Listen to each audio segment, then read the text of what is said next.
بسم الله الرحمن الرحيم الحمد لله رب العالمين والصلاة والسلام على خاتم الأنبياء والمرسلين نبينا وسيدنا محمد وعلى آله وصحبه أجمعين أما بعد урматтуу мусульман бир тууганым, сиздер менен биз сообу тахажжуд намазынын сообуна тең боло турган ибадаттар тууралуу сүйлөшүп жатабыз.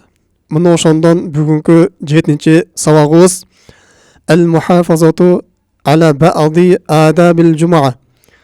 Жума намазынын кээ бир адептерин сактоо. Анаус ибн Аусин ас-Сакафи радиаллаху анху кала: سمعت رسول الله صلى الله عليه وسلم يقول. Аус ибн Аус Аллахтан разы болсун айтат: мен Аллахтын элчиси төмөндөгү сөздөрдү айтып жатканын укканмын дейт. Мен госсала яумал жумаати вагтасала. Ким жума күнү гусул ала турган болсо, сумма баккара ва битакара. Кийин мечитке жума намазына эрте бара турган болсо, ва маша ва лам яркаб. Барган кезде жөө барган болсо, эч нерсе минбеген болсо, ва дана минал имами. Имамга жакын отурган болсо, фастамаа. Аны тыншап, унчукпай тыңдаган болсо, валам ялгу. Эч нерсеге алаксыбай отурган болсо дейт. Кана лаху бикулли хутватин амалу санатин. Ажру сиямиха ва қиямиха. Ан үчүн ар бир таштаган кадамына bir жыл орозо кармаган жана bir жыл түнү бою тахажжуд намазы окуган сообу болот деп пайгамбарыбыз айтып жатат. Бул хадисти имам Тирмизи, имам Ахмад, имам Насаи, ибн Мажа, ибн Хузайма ва Дарами ва Хаким чыгарган хадис. Хадисти Шейх Албани сахих хадисте баяндаган. Амал кылса болот, таянганы жарактуу, ишеничтүү хадис деп кабарлаган. Эми урматтуу мусулман бир тууганым, жума күнү мына ушундай сооптурга бай болгон күн. Жума күнү өтө фазилеттүү күн. Мына ошондуктан биз жума күндүн ушундай сооптурга бай болгондугу үчүн мусулмандар сүйүнүшөт. Мусулмандардын бир майрам күнү болуп эсептелинет. Анткени мына ушундай соопторго эргешип атканда мусулман адам сүйүнөт. Мына ошол жума күнүнүн фазилеттеринен бири бул пайгамбарыбыз айтып атат: ким жума намазына бара турган болсо дейт.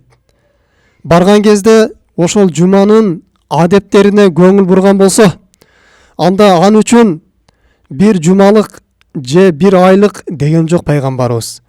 Бир жылдык толук деп атат. Бир жылдык толук орозо кармагандын жана түндө тахажжуд намазы окугандын сообу болот деп бизге айтып атат. Демек, урматтуу мусулман бир тууганым, биз жакшылап көңүл коюшубуз керек. Бир жыл толук орозо кармаштык, бир жыл толук түнү бою намаз окуштук. Бул өтө оор болгон иш. Бирок Аллах Тааланын фазилети менен мына ушундай жеңил амалдарды көргөзүп койгон. Эгер ага бекем боло турган болсок, Аллах Тааланын фазилети экенин бизге мына ушундай соопторду берип кое берет. Демек, келиңиз, бул кайсыл адептер? Пайгамбарыбыз кайсыл адептерди көргөзүп өттү? Мына ушуга бир аз көңүл бурайлы. Биринчиси, пайгамбарыбыз айтып атат: мен госсала дейт. Ким үйүнөн дарат алган болсо дейт. Бул хадистерге алымдарыбыз түрдүчө чечмелеп берген. Мына ошол чечменелердин бири, биринчиси мен госсала деген, ким үйүнөн дарат алган болсо дейт. Же болбосо үйүнөн башын жууган болсо, мен жума намазга барам деп өзүнүн башын жакшылап жууп алган болсо дейт. Экинчиси вактасала дейт. Вактасала дегени бул үйүнөн гусул алган болсо дейт. Үйүнөн дарат алган болсо, же болбосо үйүнөн гусул алып алган болсо деп айтып атат. Демек, экөөнтөсү өтө берет. Үйдөн дарат алыш керек, же болбосо үйдөн гусул алыш керек. Кийин ва баккаро дейт. Үйүнөн эрте чыккан болсо дейт. Мешитке эрте келген болсо дейт. Андан кийин ва битакаро дейт. Мешитке эрте келип, имамдын хутбасын башынан баштап аягына чейин уккан болсо деп атат. Демек, урматтуу мусулман бир тууганым, жума күнү үйүнөн гусул алган болсо, кийин мешитке эрте барган болсо, кийин имамдын хутбасына баштан аяк катышып уккан болсо, кийин айтып атат, имамга жакын келген болсо дейт. Мешитке келген кезде алдыңкы сапка отурган болсо дейт. Алдыңкы саптар бош турган болсо, акыркы сапка отуруп албастан мешитке имамга жакыныраак отуруп, биринчи сапка отурган болсо дейт. жана имамны жакшылап уккан болсо дейт, эч нерсеге алаксыбаган болсо дейт. Жада калса пайгамбар салам айткан, ким имам хутбага чыккан кезде жанындагы адамга дагы ускут деп кое турган болсо дейт. Унчукпай жөнө тур деп койгон болсо дагы, мына ошол адамдын жума намазга келген соопторун баары күйүп кетет деген. Жанагы биз айтып аткан ар бир адамга бир жылдык орозонун сообу, бир жыл тахаж намазын сообу берилет деген, сооптору күйүп кетет деген.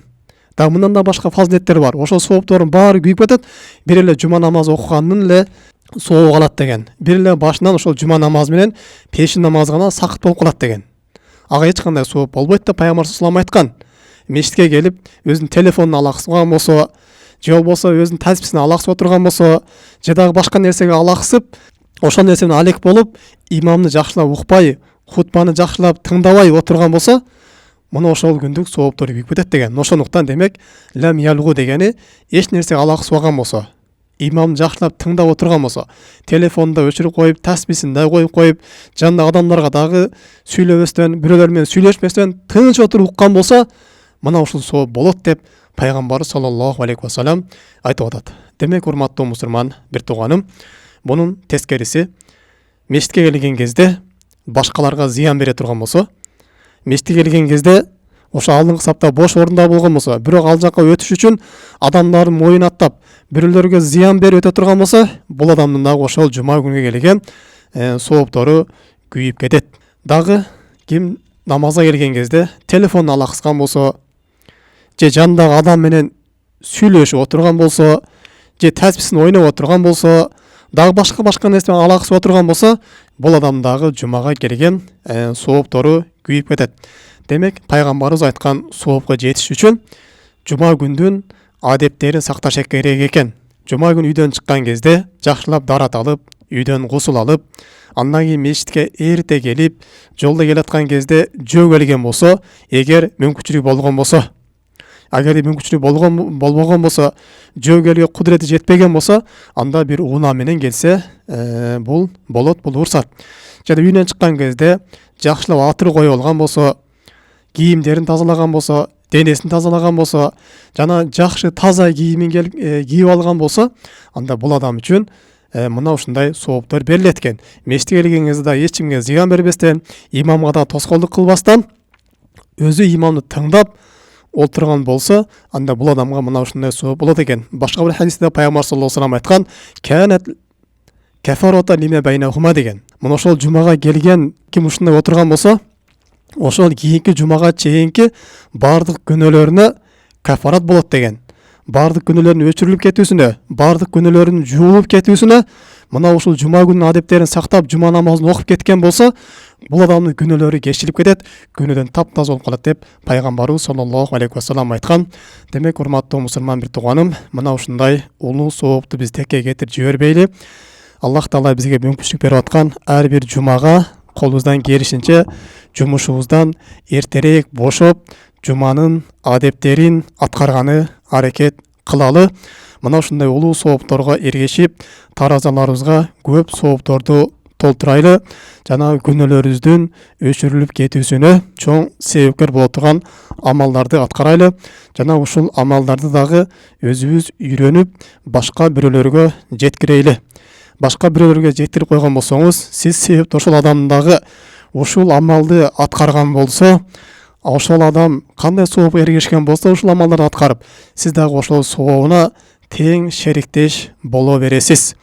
Дагы урматтуу мусулман бир тууганым, жумага келген кезде өзүбүз эле жалгыз келбестен, өзүбүздүн туугандарыбызды, досторубузду, агаларыбызды, инилерибизди кошо эриштегеле турган болсок, алар дагы жумага келип соопторго жете турган болсо, сиз дагы ошолордун соопторуна тең шериктеш боло бересиз.